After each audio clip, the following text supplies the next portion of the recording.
Jelajahi cara baru mendapatkan informasi. Download Metro TV Extend sekarang. Masih di Selamat Pagi Indonesia on the Weekend, pemirsa, kita masih membahas mengenai tindak pidana perdagangan orang modus penjualan organ yang dilakukan oleh belasan tersangka ke Kamboja. Ratusan warga negara Indonesia menjadi korban, setidaknya tercatat 122 warga negara Indonesia menjadi korban penjualan organ di wilayah Kamboja. Di belakang saya ini, pemirsa, saya akan mengajak Anda untuk melihat ini adalah rumah yang berlokasi di Villa Mutiara Gading di kawasan Bekasi, Jawa Barat. Di tempat inilah pada pertengahan Juni lalu, pihak kepolisian melakukan penangkapan. Ada 6 orang yang ditangkap oleh pihak kepolisian, termasuk ada korban atau calon korban sebenarnya yang hendak diterbangkan ke Kamboja untuk dilakukan transplantasi organ dan kemudian diberikan uang. Ini adalah jaringan internasional. Kita akan melihat, pemirsa, apa saja fakta-fakta yang ada di balik TPPO perdagangan organ jaringan internasional ini. Kita pertama akan melihat rumah sakit Prihket Melia. Ini adalah rumah sakit milik pemerintah Kamboja. Dalam hal ini adalah rumah sakit militer dan diketahui bahwa di lokasi atau di rumah sakit inilah dilakukan proses transplantasi organ ginjal bagi para korban dan dilakukan oleh para pelaku. Dan kita akan mendengarkan pernyataan yang sempat disampaikan oleh Kabid Humas Polda Metro Jaya, Kombes Trunoyudo. Tim gabungan melakukan penyelidikan ke Kamboja kurang lebih selama 14 hari.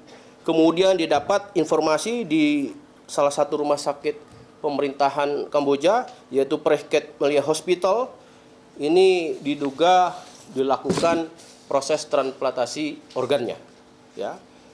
Nah, mendasari itu kemudian kita mengungkap, kemarin sudah disampaikan, yaitu pada sindikat dari para pelaku, ya, telah dilakukan pengungkapan, penangkapan, dan kemarin sudah disampaikan dan diperlihatkan ada 12 tersangka. Pemirsa, rumah sakit Prihket Melia ini merupakan rumah sakit milik pemerintah dan militer, sehingga ini menjadi sebuah kesulitan tersendiri bagi para pihak kepolisian yang melakukan proses pengungkapan kasus di sana karena harus melewati sejumlah proses birokrasi yang ketat, sehingga komunikasi intensif dilakukan oleh pihak dari kepolisian dengan pemerintah setempat sehingga kasus ini terungkap.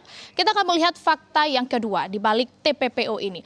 Ada 12 orang tersangka yang sudah ditetapkan oleh pihak kepolisian dari hasil pengungkapan kasus ini. Mereka merupakan jaringan internasional. Dari 12 tersangka ini diketahui bahwa 9-nya merupakan sindikat dalam negeri, 1 merupakan sindikat luar negeri, dan 2 orang lainnya merupakan oknum. 1 merupakan oknum dari pihak kepolisian yang diketahui berperan untuk melakukan perintangan penyidikan, dan 1 lainnya merupakan pegawai negeri sipil di imigrasi. Sementara itu, Kabid Humas Polda Metro Jaya, Kombes Trunoyudo, mengungkapkan ada 3 layer atau 3 lapisan di balik peran dari 12 tersangka ini.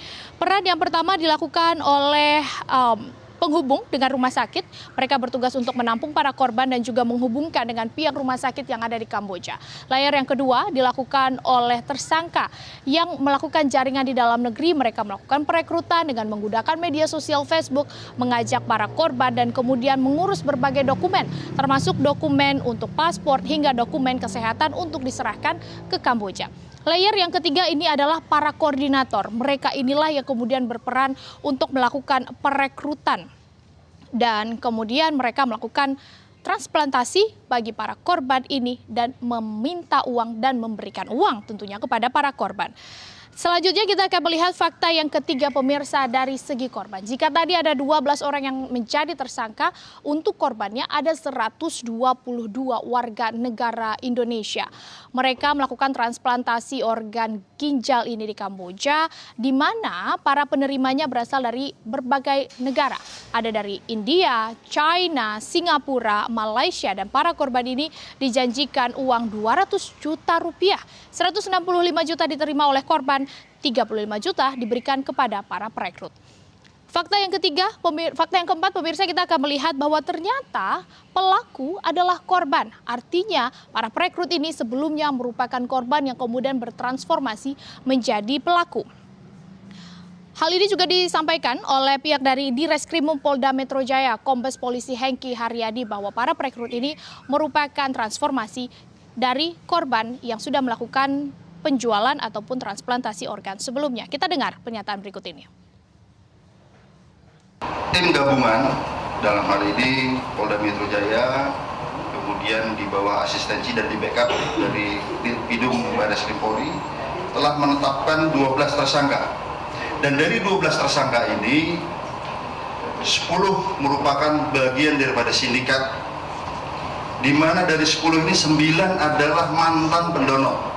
Cara kerja perekrut ini pemirsa memang dilakukan dari mulut ke mulut, kemudian menyebar melalui media sosial, salah satunya akun Facebook. Setidaknya ada 2 akun Facebook yang digunakan untuk melakukan perekrutan dan juga penyebaran informasi hingga ke luar negeri. Kita akan melihat fakta yang berikutnya pemirsa, ada imbalan sebesar 612 juta rupiah. 612 juta rupiah ini adalah uang yang diminta oleh salah satu oknum polisi yakni Aibda M kepada para pelaku. Dengan janji atau Aibda M ini memastikan kepada para pelaku bahwa kasus ini tidak akan diungkap dan tidak akan ditindak oleh pihak kepolisian.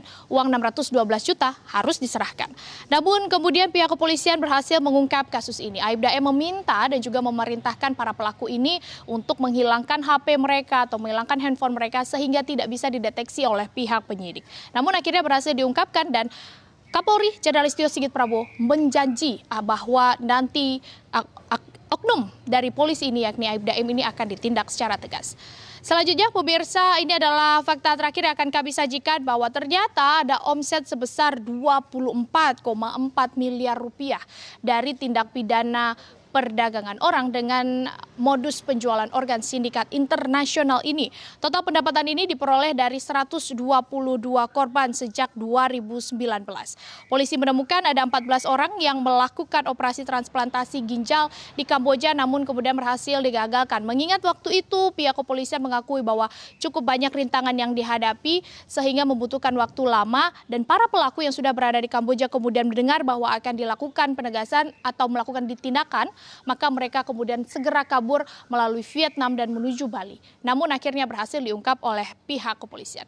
Itu tadi pemirsa sejumlah fakta yang kemudian bisa menjadi pelajaran bagi kita agar tidak menjual organ yang ada di tubuh. Karena diketahui ini merupakan tindak pidana dan tentunya masyarakat diminta untuk lebih aware atau lebih menyadari apa saja yang terjadi di sekitarnya dan segera melaporkan ke pihak kepolisian jika ada tindakan atau aktivitas yang mencurigakan. Untuk sementara demikian pemirsa, informasi lain dan terhangat dari Selamat Pagi Indonesia on the Weekend akan disampaikan oleh rekan-rekan kami yang ada di studio. Ada Marcelina Tumundo dan juga Valentinus Reza. Silahkan rekan-rekan. Baik, terima kasih Cecilia Sinabariba atas pemaparannya. Tadi juga diungkapkan ada beragam fakta ya terkait dengan kasus temuan penjualan ginjal ini. Terima kasih Cecilia telah melaporkan dari Bekasi, Jawa Barat.